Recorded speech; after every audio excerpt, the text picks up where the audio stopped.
રાતે તમે હાઈવે ઉપર નીકળો એટલે રફતારના રાજાઓ પોતાના મન ફાવે તે રીતના નીકળતા હોય છે અને રાતે હાઈવે ઉપર તમે જતા હોય ત્યારે તમે મનની અંદર પણ ના વિચાર્યું હોય એવી ઘટનાઓ તમારી સામે આવતી હોય છે અથવા તો તમારી સાથે બનતી હોય છે।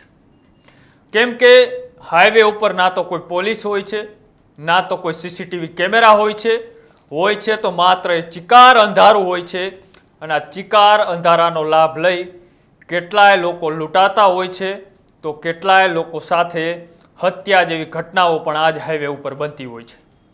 એવી જ એક ઘટના એ કચ્છ અમદાવાદ હાઈવે ઉપર બને છે અને 6 કલાક સુધી એટલો ટ્રાફિક જામ થાય છે અને આ ટ્રાફિક જામ થવા પાછળનું કારણ એ નકલી પોલીસ બની અને તમામ ટ્રક ડ્રાઈવરો પાસેથી 500 રૂપિયા ઉઘરાવવાનું આ 5 શખ્સો જે કામ કરતા હતા તેની સામે હવે મોટી બબાલ પણ થાય છે। તો આજે આ ક્રાઇમ સ્ટોરીમાં કરવી છે આ ઘટનાની વાત। તો નમસ્કાર, આપ જોઈ રહ્યા છો ન્યૂઝ રૂમ, આપની સાથે છું કૃણાલ આહિર।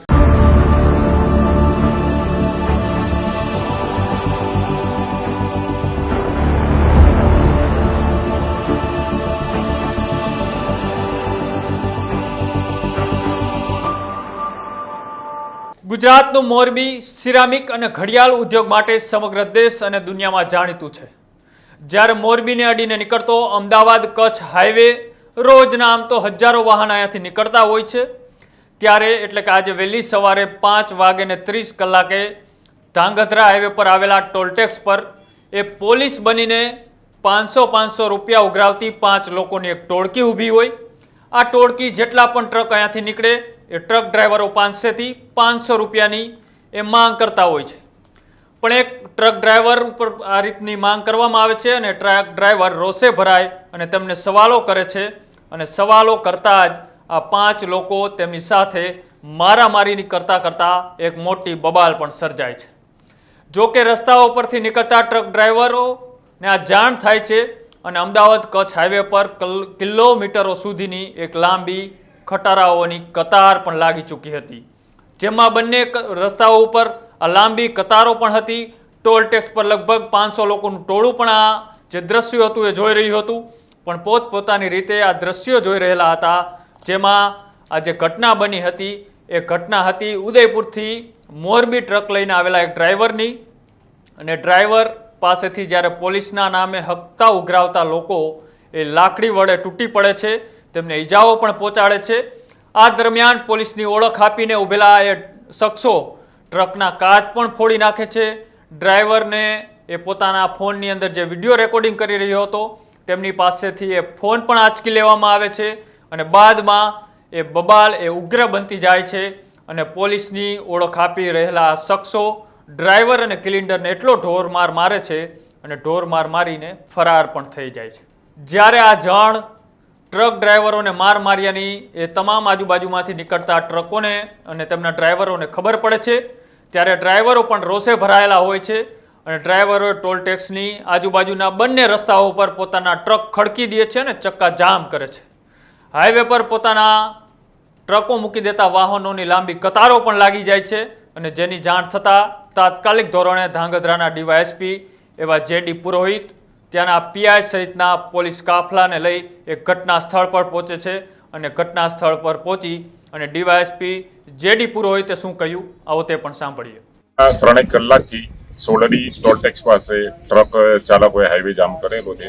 એમાં સવારે આશરે 5:30 આજુબાજુ એક ટ્રક ચાલક હતો એને અન્ય ઈસમ સાથે બોલાચાલી થયેલ, જે બાબતે બંનેને ઝઘડો થયેલ અને 3-4 ઈસમોએ ટ્રક ચાલકને મારેલ છે, જેમાં સામાન્ય ઇન્જરી થયેલ છે। એને 108 હેઠળ સારવાર આપેલી છે અને તે ફરિયાદ આપશે તો અત્યારે ફરિયાદ લેવાની કાર્યવાહી ચાલુ છે અને ટોલ ટેક્સ વાળા તમામ કર્મચારીઓ તથા રાત્રિના સમયે કોઈ પોલીસ કર્મચારી હતા કે નહીં તેની તપાસ કરી એની ઓળખ કરાવી અને તાત્કાલિક ગુનો દાખલ કરીને આગળની કાર્યવાહી હાથ ધરવામાં આવશે અને અત્યારે ટ્રાફિક જામ છે, ટ્રક ચાલકોને સમજાવતી ટ્રાફિક ખોલવાના પ્રયત્નો ચાલુ છે। જોકે ધાંગધ્રાના ડીવાયએસપી સહિતનો પોલીસ કાફલો જ્યારે ઘટના સ્થળ પર દોડી ગયો હતો ત્યારે ટ્રક ડ્રાઈવરોને સમજાવવાનો પ્રયાસ પણ કરવામાં આવ્યો અને ધીમે ધીમે એ ટ્રાફિકને હરવો પણ કરવામાં આવ્યો હતો પણ આ સમગ્ર ઘટનાને લઈને ડ્રાઈવર પર થયેલા હુમલા અને સીસીટીવી પણ સામે આવ્યા હતા, જેમાં કેટલાક શખ્સો ધોકા અને લાકડી લઈ અને ડ્રાઈવરોને ઢોર માર મારી રહ્યા હતા અને ડીવાયએસપી એવા જેડી પુરોહિત પણ ટોલ પ્લાઝા પર 100 કરતાં પણ વધારે પોલીસ કાફલાને ખડકી દેવામાં આવે છે અને 5 થી 6 કલાક સુધી ડ્રાઈવરોને સમજાવવામાં આવે છે અને અંતે સૌપ્રથમ કચ્છથી લઈ અમદાવાદ હાઈવે ઉપર કિલિન્ડરોને જ્યાં જામ કર્યો હતો એ જામને ધીમે ધીમે ખોલવામાં આવે છે અને બાદની અંદર જે આ માથાકૂટ થઈ હતી, આ બબાલ થઈ હતી, એ તમામ જે આરોપીઓ ફરાર થઈ ગયા હતા એ પોલીસની ખોટી ઓળખ આપી રહ્યા હતા. એમાંથી 2 આરોપીને પોલીસે રાઉન્ડ અપ કરી લીધા હતા અને બાદની અંદર હજી જે બીજા 3 લોકો હતા તેમની શોધખોળ પણ ચાલુ છે.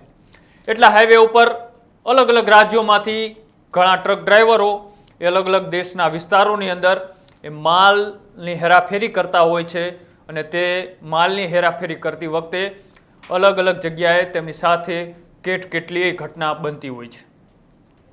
આ ઘટનાથી અમુક લોકો સમજાવી અને પતાવટ કરી દેતા હોય છે તો કોઈ લોકો ઉપર વારંવાર આવી ઘટનાથી પોતે ત્રાહિમામ થઈ જતા હોય છે, કેમ કે તેમને પણ તેમના માલિકને પૈસાનો પાઈનો હિસાબ આપવો પડતો હોય છે.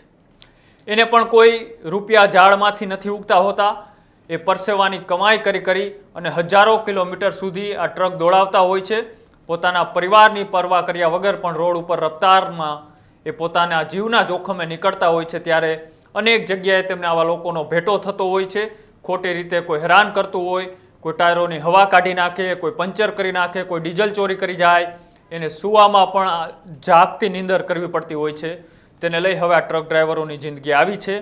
પણ ક્યારેક કોઈ ટ્રક ડ્રાઈવર પોતાની સૂઝબૂછથી આવા તોડબાજોને પકડી પાડે છે અને પછી જ્યારે પોલીસ પહોંચતી હોય છે ત્યારે એમને સબક શીખવાડતી હોય છે. તમારી સાથે પણ જો આવી ઘટનાઓ બનતી હોય તો તાત્કાલિક આજુબાજુના પોલીસ સ્ટેશનનો તાત્કાલિક સંપર્ક કરવો જોઈએ અથવા તો એ જ્યાં આજુબાજુનું નજીકનું ટોલ પ્લાઝા હોય તેમનો સંપર્ક કરવો જોઈએ, જેથી કરીને તાત્કાલિક તમારી મદદે કોઈ વ્યક્તિ પહોંચી શકે. અમારા આ ક્રાઇમ સ્ટોરીના અહેવાલને લઈને તમારું શું માનવું છે એ કોમેન્ટ બોક્સની અંદર જણાવજો. આવા જ ક્રાઇમ સ્ટોરીના અહેવાલ જોવા માટે અમારી યુટ્યુબ ચેનલ ન્યૂઝ રૂમને આજે જ લાઇક કરો, શેર કરો અને સબસ્ક્રાઇબ કરો. નમસ્કાર.